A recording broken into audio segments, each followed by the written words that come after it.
हम जो लेडीज़ हैं ना, उनकी सबसे पहली जो चॉइस होती है ना, वो यही होती है कि हमारे जो घर के काम है ना, बहुत ज़्यादा आसान हो जाएँ और हम उनको कम से कम टाइम में कंप्लीट कर दें। तो आज कुछ ऐसी टिप्स एंड ट्रिक्स, कुछ ऐसे डीआईवाईज़ शेयर करूँगी, जो आप मिनटों में बना के रेडी कर देंगे। आपको बहुत ज़्यादा वीडियो पसंद आने वाली है।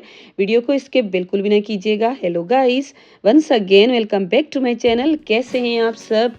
रिसेंटली मैंने आपके साथ एक वीडियो शेयर की थी जिसमें ये जो ग्रेवी होती है ना, इसको फ्रीज़ करने के आइडियाज़ मैंने आपके साथ शेयर किए थे।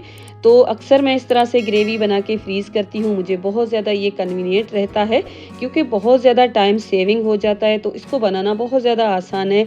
इसको बनाने के लिए आपको ऑयल बहुत कम लेना पड़ेगा और जो आप प्याज़ लेंगे ना, जितनी आपकी नीड है उसके अकॉर्डिंग प्याज़ लेकर फिर आप उसको फ्राई कीजिएगा। बहुत ज़्यादा इसको फ्राई नहीं कीजिएगा। यहाँ पर मेरी प्याज़ फ्राई हो रही थी ना, तब मैं एक और काम साथ कर रही थी और ये टिन ओपनर है, न्यू मैंने लिया था और इसको मैं यूज़ करूँगी। लेकिन यहाँ पर एक बार मैंने सोचा इसमें चम्मच भी घुमा लूँ और अब इसको ओपन करते हैं। पहले तो मुझे इसको खोलना बिल्कुल भी नहीं आ रहा था क्योंकि ये गैजेट मेरे लिए न्यू था और इस तरह से फाइनली मैंने इसको खोल दिया है और खोलने के बाद इस टिन को मुझे खाली करना था।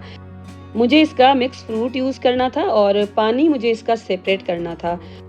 तो इसको सेपरेट करने का बिल्कुल आसान सा आइडिया ये है कि आपके पास अगर इस तरह का पोटैटो मैशर पड़ा है ना, तो उसके साथ आप बहुत ही आसानी से इसका पानी सेपरेट कर सकते हैं क्योंकि अक्सर इस तरह के टिन की जो पैकेजिंग में चीज़ें आती है ना, उनका पानी हमें इस तरह से सेपरेट करना होता है ना, तो थोड़ा सा मुश्किल रहता है। इस तरह से बहुत ज़्यादा काम आपके आसान हो जाएंगे। अगर आपके पास पोटैटो मैशर मौजूद नहीं है ना, तो आप इस तरह का ये जिसमें हम पकोड़े वगैरह फ्राई करते हैं ना, वो ले सकते हैं या कोई छलनी लेकर इस तरह से आप इसके साथ भी पानी इसका सेपरेट कर सकते हैं। तो इस तरह से काम है ना, बहुत ज़्यादा आसान हो जाते हैं, थोड़े से इंटरेस्टिंग भी हो जाते हैं अगर आप इनको डिफरेंट तरीक़ों से करने की कोशिश करते हैं तो।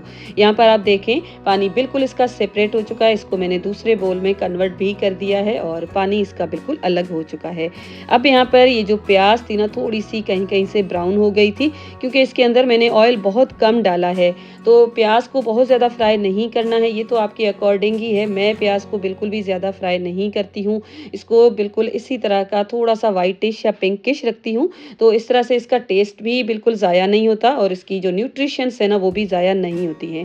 फिर उसके बाद मैंने लंबे-लंबे करके जो टमाटर कट किए थे ना, वो भी इसके अंदर डाल दिए हैं और बस थोड़ी-सी देर के बाद ये जब सॉफ्ट हो जाएँगे ना, उतनी देर ही मैं इसको पकाने वाली हूँ। ऑयल मैंने इसीलिए कम डाला है कि जब हम सब्ज़ी में इसको डालेंगे ना, तो ऑलरेडी सब्ज़ी जिसमें फ्राई होती है उसमें भी ऑयल होता है, तो इसमें भी अगर थोड़ा-सा ज़्यादा ऑयल हो जाएगा ना, तो ऑयल डबल हो जाएगा, तो ऑयल बहुत कम खाना चाहिए। अब ये जो ब्लेंडर है ना, यहाँ पर मैं आपको ये दिखा रही थी कि जब भी आप ब्लेंडर लेने के लिए चूज़ करें ना, तो स्टेनलेस स्टील का लीजिएगा। प्लास्टिक का अगर आप लेंगे ना, तो वो इतना सही नहीं रहता क्योंकि जब हम हलीम या कोई गर्म चीज़ ब्लेंड करते हैं ना, तो अक्सर वो ख़राब भी हो जाती है और प्लास्टिक को कभी भी गर्म चीज़ों में यूज़ नहीं करना चाहिए। तो बस इसको मैंने ब्लेंड कर दिया। अब इसको फ्रीज़ कर दूँगी और जब भी मुझे सब्ज़ी बनानी होगी ना, तब मैं उसमें डाल दूँगी क्योंकि ये बिल्कुल फ्राइड है। तो सब्ज़ी बनाने की भी टिप मैंने रिकॉर्ड की थी, लेकिन वो वीडियो मुझसे स्किप हो गई है। नेक्स्ट टाइम ज़रूर आपके साथ शेयर करूँगी। तो इस तरह की ये जो डिस्पोजेबल लिड्स है ना, अक्सर हम आजकल यूज़ करते रहते हैं, तो इनको एक टाइम ही यूज़ करना होता है। उसके बाद हम क्या करते हैं ना, इसको उठा के डस्टबिन में फेंक देते हैं। लेकिन ये प्लास्टिक का इनका मटेरियल होता है, इतनी जल्दी इनको वेस्ट नहीं करना चाहिए, इनको भी मज़ीद रीयूज़ करना चाहिए। तो इसको किस तरह से हम यूज़ कर सकते हैं, देख सकते हैं। ये जो हम बोल या तो कोई डस्टबिन वगैरह हमारे अपने काउंटर टॉप के ऊपर रखते हैं ना, उसके अंदर आप इस तरह से इसको यूज़ कर सकते हैं क्योंकि बड़े जो डस्टबिन होते हैं उनमें तो ये फिक्स नहीं आएगी क्योंकि इनकी साइज़ बहुत छोटी होती है।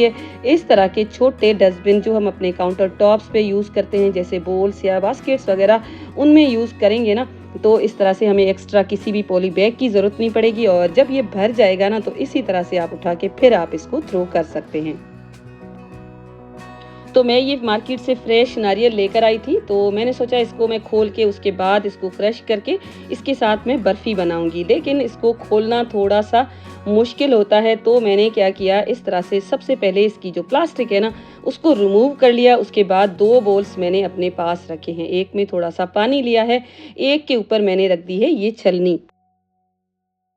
तो अब इसको तोड़ने के लिए सबसे पहले मैंने पानी थोड़ा-थोड़ा सा लेकर बिल्कुल सेंटर में एक निशान पूरा इसके ऊपर लगा दिया है।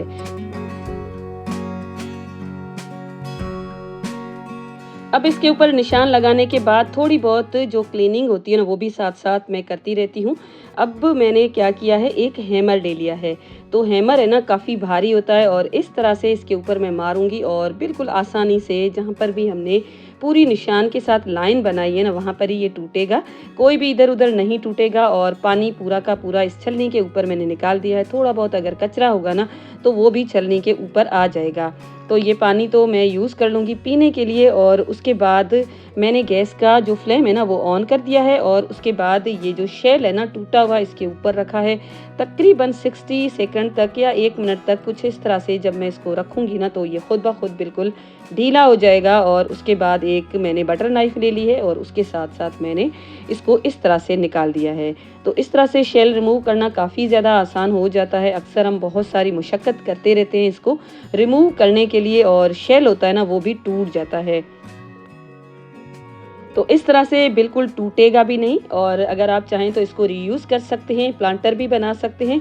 मैंने एक बार बनाया था, मेरी गैलरी में काफ़ी दिन तक वो हैंग किया हुआ था, अभी फ़िलहाल तो नहीं है। तो सबसे पहले जो मैंने कैन को एम्प्टी करके रखा था ना उसको वॉश कर लिया और उसके बाद इसका मैं एक डीआईवाई बनाने वाली हूँ। बिल्कुल आसान सा है क्योंकि चीज़ें इस तरह से जब आँखों के सामने होती है ना तो उनको कभी-कभी रीयूज़ कर देना चाहिए। तो मैंने इसके ऊपर कलर अप्लाई किया है, एक्रिलिक पेंट ब्लैक कलर। इसी के साथ एक और डिस्पोजेबल कंटेनर मेरे पास पड़ा हुआ था, उसको भी मैंने ब्लैक कलर के साथ कलर कर दिया है। अब जूट रोप मैंने ले ली है और ये जो टिन है ना इसकी दोनों साइड्स पे ये मैं लपेट लूँगी। तो अगर आपके पास कोई जूट रोप मौजूद नहीं है ना तो आप इस पार्ट को बिल्कुल स्किप कर सकते हैं। ये तो आपकी अपनी ही क्रिएटिविटी होती है कि किस तरह से आप अपनी चीज़ों को डेकोरेट करते हैं, किस तरह से उनका लुक क्रिएट करते हैं। तो यहाँ पर दोनों साइड्स पे इस जूट रोप को मैंने लगा दिया है। अब इसका जो सेंटर का पार्ट है ना उसके ऊपर ये जो शेल हमने कट करके रखे थे इसके छोटे-छोटे से पीसेस मैंने कर दिए हैं, इनको मैं स्टिक करने वाली हूँ। तो ये वुड है बहुत ही हार्ड वाला और बहुत ही प्यारा सा एक लुक निकल के आएगा।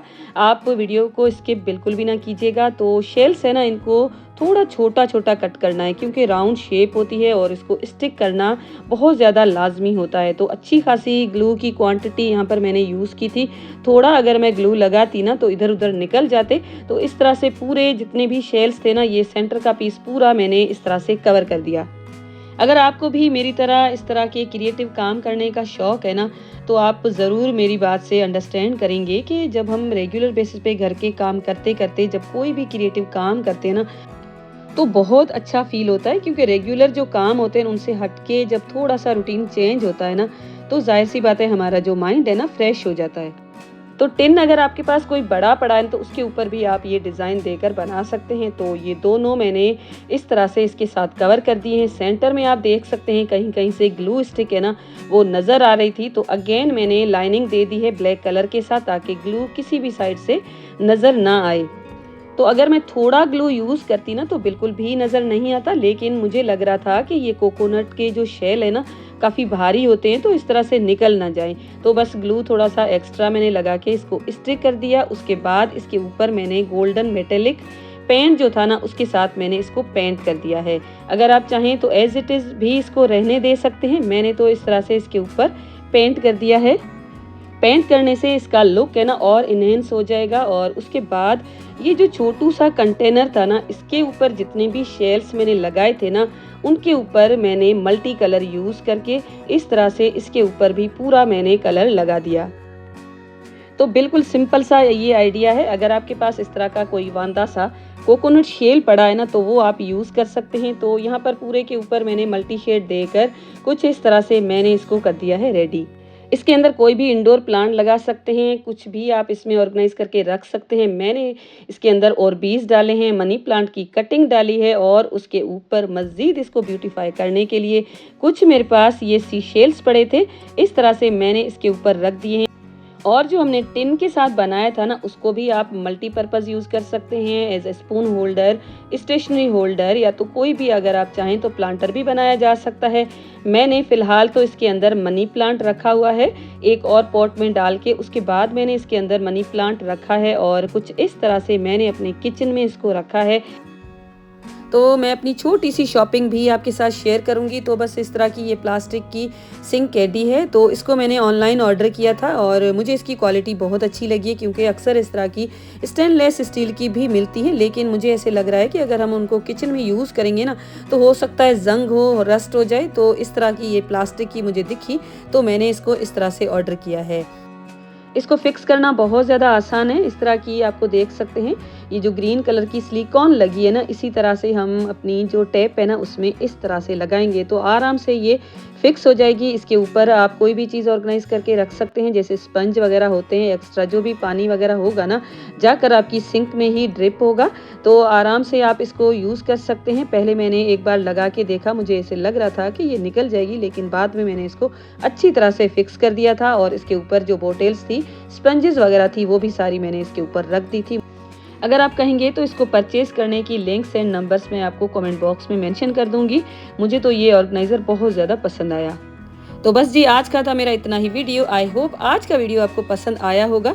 पसंद आया है तो वीडियो को लाइक ज़रूर कीजिएगा, कमेंट कीजिएगा, शेयर ज़रूर कीजिएगा और उसके साथ-साथ चैनल को सब्सक्राइब करके बेल का आइकॉन ज़रूर हिट कीजिएगा। मिलती हूँ आपके साथ ऐसे ही एक वीडियो के साथ। अपना बहुत ज़्यादा ख्याल रखिएगा। Thanks for watching. Take care and bye bye.